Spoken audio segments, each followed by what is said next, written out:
Welcome my dear rockers, कैसे हैं आप सभी दोस्तों। कैसा होगा जब आपको 8 साल एक छोटे से कमरे में कैद कर दिया जाए, जहां सिर्फ आपके बैठने और सोने की जगह हो, आपको खाना खाने के लिए रोज किसी से रिक्वेस्ट करनी पड़े और किसी भी वक्त एक अनजान आदमी आकर आपको टॉर्चर करने लगे। शायद सुनने में आपको ये काफी दिल दहलाने वाली बात लग रही होगी, लेकिन इससे भी ज्यादा डरावनी बात यह है कि ये एक असली सच्ची कहानी है जो कि 10 साल की छोटी बच्ची पर बीती थी। नताशा कम्पुश की ये कहानी आपको शायद कुछ वक्त के लिए इंसानों पर से विश्वास उठा देगी। तो बिना किसी देरी के बढ़ते हैं सीधे इस कहानी की तरफ। बाकी चैनल को सब्सक्राइब, बेल आइकन को क्लिक, यूट्यूब का नोटिफिकेशन ऑन रखें, इंस्टाग्राम और फेसबुक पे आप हमें फॉलो कर सकते हैं। अब चलते हैं इस बेहतरीन मूवी के अंदर। कहानी की शुरुआत में हम एक लड़की को वॉशरूम में देखते हैं, जहाँ एक दूसरी लड़की वॉशरूम में आती है और पहले वाली लड़की दूसरी लड़की से कहती है कि मेरी हेल्प करो, मुझे सालों पहले किडनैप कर लिया गया था।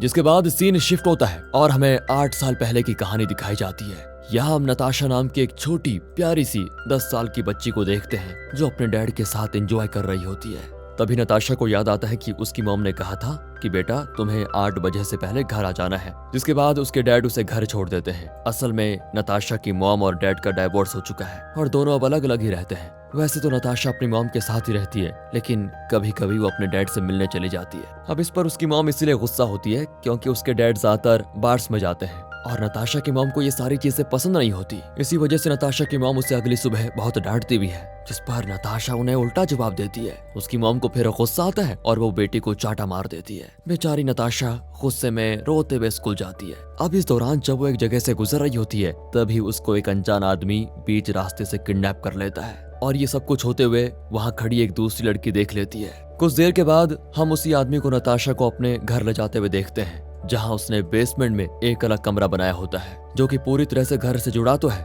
लेकिन उस कमरे का पता लगाना बहुत मुश्किल। वो आदमी नताशा को उसी कमरे में छोड़कर बाहर से दरवाजे को बंद कर देता है और कुछ देर के बाद वापस लौटता है। जब नताशा की आंखें खुलती हैं तो आने के बाद वो नताशा को अपना नाम वुल्सदेंग बताता है और उसे कुछ खाने के लिए देता है। नताशा उसे कहती है कि मुझे घर जाना है, लेकिन ये सुनते ही वुल्सदेंग गुस्से में गेट को बंद करके वहां से चला जाता है। असल में वुल्सदेंग एक टेक्नीशियन है जिसकी हरकतों से हम समझ पाते हैं कि वो एक किस्म का साइकोपैथ है, यानी कि उसे सही गलत में कुछ फर्क नहीं पता और उसके मन में जो आता है वो वही करता है। आगे हम नताशा के कमरे को देखते हैं जो कि पूरी तरह से किसी को कैद में रखने के लिए ही स्पेशली बनाया गया है। वो कमरा काफी छोटा होता है, उसमें एक ही जन ठीक से रह पाता है। साथ ही उसके दरवाजे को भी सिर्फ बाहर से ही खोला जा सकता है, जो कि एक छोटी बच्ची के लिए खोल पाना लगभग नामुमकिन था। उस कमरे में एक एग्जॉस्ट फैन भी था जो कि ऊपर लगा हुआ था, जिससे थोड़ी बहुत रोशनी अंदर आ जाती थी। वहां से बेचारी नताशा चिल्ला चिल्ला कर आवाज भी लगाती, लेकिन फैन के लगातार चलने की वजह से उसकी आवाज बाहर जा ही नहीं पाती। अब 3 दिन बीत जाते हैं और हम वुल्सदेंग को उसी रूम में नताशा के लिए एक स्टोरी पढ़ते हुए देखते हैं, जिसके बाद वो एक बल्ब लगाकर वहां से जाने लगता है। तभी नताशा उसे गुड नाइट किस मांगती है, जो कि उसकी मॉम उसे हमेशा दिया करती थी सोने से पहले। वुल्सदेंग भी उसे किस देकर चला जाता है। आगे हम देखते हैं कि वुल्सदेंग की मॉम उसके घर आई होती है और वो ऐसे ही कई बार रैंडम डेज पर उसके घर आ जाया करती थी, जहां कुछ देर के बाद दोनों मिलकर न्यूज देखते हैं जिसमें नताशा के किडनैप होने की न्यूज चल रही होती है। और अब नताशा को गायब हुए ऑलमोस्ट 1 हफ्ता हो चुका है।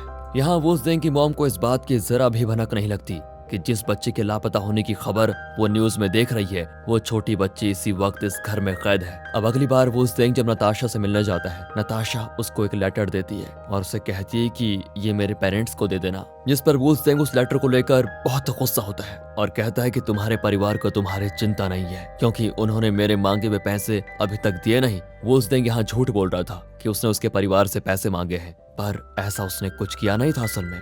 जिसके बाद वो नताशा के साथ किसी पागल की तरह बर्ताव करता है, जिसको देखकर दोस्तों किसी का भी दिल टूट सकता है और फिर वो वहां से चला जाता है। आगे एक दिन वुल्सदेंग के घर पर पुलिस ऑफिसर्स आते हैं क्योंकि उन्हें ऐसी खबर मिली थी कि नताशा को किसी मिनी वैन वाले आदमी ने किडनैप किया है और ये बात उसी लड़की ने पुलिस ऑफिसर्स को बताई होती है जिसने नताशा को किडनैप होते हुए देखा था, लेकिन उसने वुल्सदेंग को नहीं देखा था, बस उसकी गाड़ी को देखा। इसके बाद ऑफिसर्स वुल्सदेंग से काफी सारी पूछताछ करते हैं, इसका जवाब वो झूठ दे रहा होता है और फिर इसकी वजह से ऑफिसर्स को उस पर शक नहीं होता और वो वहां से चले जाते हैं। और वुल्सदेंग जब नताशा के लिए खाना लेकर आता है, नताशा उससे पूछती है कि मुझे कब तक यहाँ रहना होगा।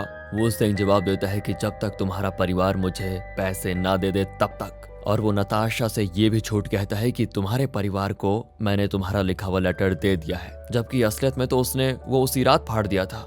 ऐसे ही नताशा को उसकी कैद में 187 दिन से ज्यादा हो जाता है, यानी कि 6 महीने से ज्यादा। जिस पर एक दिन नताशा वुल्फगैंग को कहती है कि देखो मेरी तबीयत खराब हो रही है और मेरे हाथ पैर पर चोट भी लग गई है, जो कि असल में सिर्फ व्हिप्ड क्रीम थी और उसने अपने हाथ पर लगा दी थी। नताशा की ये ट्रिक वुल्फगैंग 1 सेकंड में पकड़ लेता है और वो उसे कहता है कि अगर तुमने खाने की चीजों को ऐसे बर्बाद किया तो तुम्हें आगे से खाना नहीं मिलेगा, याद रखना। जिसकी सजा के तौर पर वुल्फगैंग नताशा को कुछ दिन खाना नहीं देता। वुल्फगैंग ने एक टेलीफोन भी नताशा के कमरे में लगाया था, जिससे वो बाहर रहकर भी उससे बात कर सकता था। 4 दिन बाद नताशा वुल्फगैंग से कुछ खाने के लिए मांगती है, क्योंकि अब उससे भूख बर्दाश्त नहीं होती। वो उससे बहुत रिक्वेस्ट करती है कि प्लीज मुझे कुछ खाने के लिए दे दो, लेकिन वो सुन के वुल्फगैंग उसे कोई परवाह नहीं होती। इतनी छोटी बच्ची पर भी उसे तरस नहीं आता और वो उसे बस यही कहता है कि तुम्हें मेरे कही हुई हर बात को मानना होगा। दोस्तों, ये मूवी का सबसे डिप्रेसिंग सीन होता है, क्योंकि यहाँ पर हम नताशा के चेहरे पर साफ साफ देख पाते हैं कि उसे कितनी भूख लग रही है। उसे अपने पेरेंट्स की याद आ रही होती है, जो उसे हर तरह के खिलौने और खाने के सामान सब कुछ ला कर देते थे। लेकिन बेचारी अब ऐसी जगह फंस चुकी है जहाँ उसे खाने के लिए कुछ भी नहीं मिल रहा। और अब धीरे धीरे ऐसे ही 4 साल बीत जाते हैं। नताशा अब 14 साल की हो चुकी है। वुल्फगैंग अब उसे हर तरह से टॉर्चर करता है, उसे कई दिनों तक खाना नहीं देता, जिससे नताशा की तबीयत ज्यादा समय तक अच्छी नहीं रहती। कुछ समय के बाद नताशा को पीरियड्स आना शुरू हो जाते हैं, जिससे फ्लोर पर थोड़ा ब्लड गिर जाता है। लेकिन वुल्फगैंग को ये चीज बहुत अजीब लगती है और उसे ये सब कुछ बहुत गंदा लगता है। जिसके बाद वो उसे फ्लोर को साफ करने के कहता है और नहलाने के लिए पहली बार उसे कमरे से बाहर लाता है। इस वक्त वो उस पर निगरानी रखे हुए रहता है। एक दिन जब वुल्फगैंग की मॉम घर आती है तो उसके कपड़ों पर किसी लड़की के बालों को नोटिस करती है, जो कि असल में नताशा के ही बाल थे। पर उसकी मॉम को तब ऐसा लगता है कि शायद इसकी गर्लफ्रेंड के बाल होंगे, जिसकी वजह से वो उस पर ज्यादा ध्यान नहीं देती। लेकिन वुल्फगैंग को इस चीज से बहुत डर होने लगता है कि कहीं उसकी मॉम को उस पर शक न हो जाए, इसीलिए वो उसी दिन जबरदस्ती नताशा के बाल काट देता है। और अब नताशा को इस कैद में 1857 दिन बीत जाते हैं। आज क्रिसमस होता है, जिस पर वुल्फगैंग नताशा के लिए कुछ गिफ्ट्स लेकर आता है। नताशा पहली बार इतनी खुश होती है, क्योंकि इतने सालों में उसे छोटी छोटी चीजों के लिए बहुत तरसना पड़ा था। वुल्फगैंग क्रिसमस के दिन ही नताशा को उसका नया नाम भी देता है और कहता है कि आज से तुम्हारा नाम विवियाना है। फिर वो नताशा को डिनर के वक्त उसके कमरे से बाहर लाता है, उसके साथ में डिनर करता है, जिसके बाद वो उसे अपने साथ ही सोने के लिए कहता भी है। आगे एक रात जब वुल्फगैंग अपने दोस्तों के साथ पार्टी कर रहा होता है, तभी पार्टी में एक लड़की वुल्फगैंग के काफी करीब आ जाती है, जिससे उसे फीलिंग्स आने लगती हैं। और उसी रात वो घर आकर नताशा के साथ जबरदस्ती इंटीमेट होता है, जिसके बाद नताशा उसे गार्डन में जाने के लिए कहती है। वुल्फगैंग उसे पहली बार फिर से घर से बाहर लाता है, जहाँ बेचारी नताशा 4 साल के बाद बाहर की दुनिया देख रही होती है।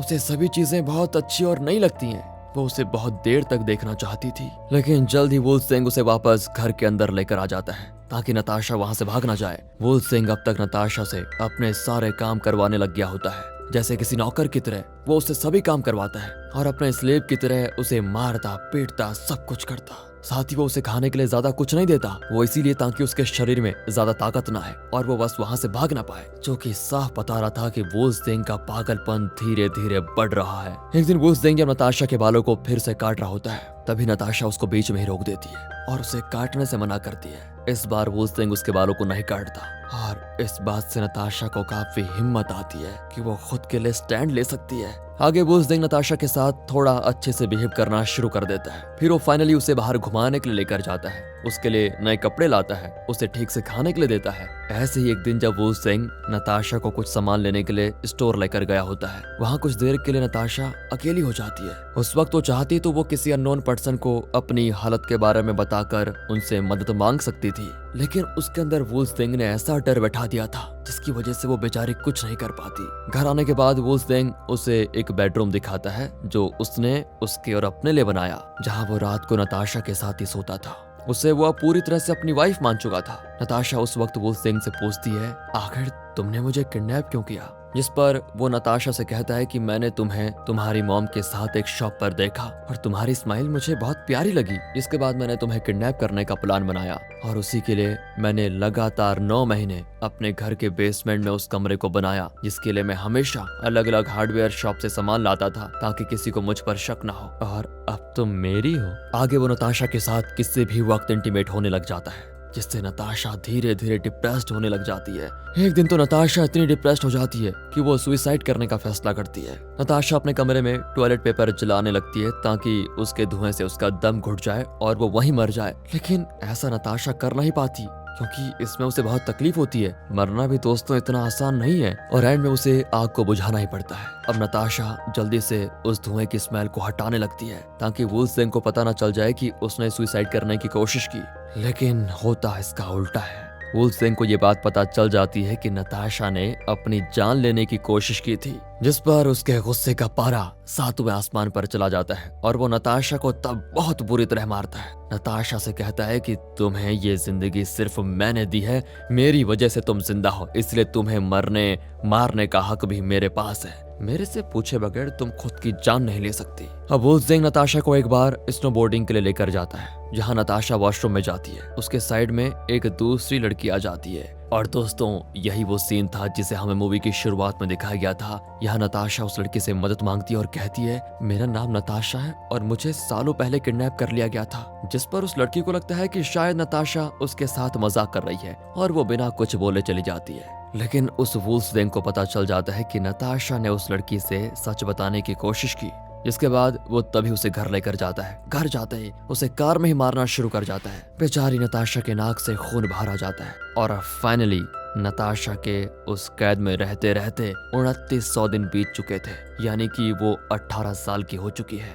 उसके बर्थडे के लिए वुल्फगैंग एक बड़ा सा केक लेकर आता है, उसके साथ में उसके लिए गिफ्ट्स भी लेकर आता है। नताशा भी बहुत खुश होती है कि उसका बर्थडे सेलिब्रेट हो रहा है। दोनों डांस भी करने लग जाते हैं। यहाँ दोस्तों हमें समझ सकते हैं कि वुल्फगैंग नताशा से प्यार करने लगा है और वो चाहता है कि नताशा बस उसके पास रहे, जिसके लिए वो किसी भी हद तक जा सकता है, चाहे उसे खुद नताशा को भी क्यों ना हर्ट करना पड़े। इसीलिए हमें मूवी ये दिखाती है कि वुल्फगैंग नताशा को मारता तो है लेकिन वो उसकी केयर भी करना चाहता है, और इसी दोनों के बीच हम उसके पागल वाली पर्सनैलिटी को बदलते हुए देखते हैं। अब एक दिन गार्डनिंग करते हुए वुल्फगैंग की नेबर नताशा को वुल्फगैंग के साथ देखती है, लेकिन नताशा उस वक्त उनसे हेल्प नहीं मांगती, जिस पर वो बाद में बहुत गुस्सा करती है और सोचने लगती है कि काश मैं उनसे मदद मांग पाती। और अब नताशा को वहां पर 3096 दिन बीत चुके हैं और उस दिन वुल्फगैंग और नताशा अपनी वैन में सफर कर रहे होते हैं, जिस दौरान वुल्फगैंग को किसी का कॉल आता है और वो वहां से कुछ देर के लिए चला जाता है। उसी दौरान नताशा अपने सामने मेन गेट को खुला पाती है और ये मौका वो जाने नहीं दे सकती। नताशा फिर जल्दी से उस गेट से बाहर निकलती है और वहां से भागने लगती है। फाइनली अब उसे उस कैद से आजाद मिल चुकी है जहां उसने 8 साल बिताए। नताशा यहाँ से रैंडम घर में जाती है और वहाँ के ओनर को पुलिस ऑफिसर्स को कॉल लगाने के लिए कहती है, जिसके बाद ऑफिसर्स वहाँ पर आते हैं और फाइनली नताशा को रेस्क्यू कर लिया जाता है। आगे पुलिस स्टेशन में नताशा अपने पेरेंट्स से 8 साल के बाद फिर मिलती है और अपनी बेटी को देखकर उसके मॉम डैड बहुत रोते हैं। उसी वक्त हमें ये भी पता चलता है कि वुल्फगैंग ने ट्रेन के सामने आकर अपनी जान दे दी, क्योंकि उसने नताशा से पहले कहा था कि जब भी वो दोनों अलग होंगे तो किसी एक की मौत तो जरूर होगी, और ऐसा ही हुआ। वुल्फगैंग को जैसे ही पता चला कि नताशा घर से भाग चुकी है और अब वो उसे अपने कैद में नहीं रख सकता, तो वुल्फगैंग ने ट्रेन के आगे आकर अपनी जान दे दी, जिसके साथ दोस्तों ये मूवी यहाँ पर खत्म होती है। बाकी अगर आपको स्टोरी अच्छी लगी हो, एक्सप्लेनेशन अच्छा लगा हो तो लाइक कीजिए, चैनल को सब्सक्राइब। मिलते हैं अगली बेहतरीन मूवीज के साथ, तब तक के लिए गुड बाय, अपना ख्याल रखिए and finally thanks for watching.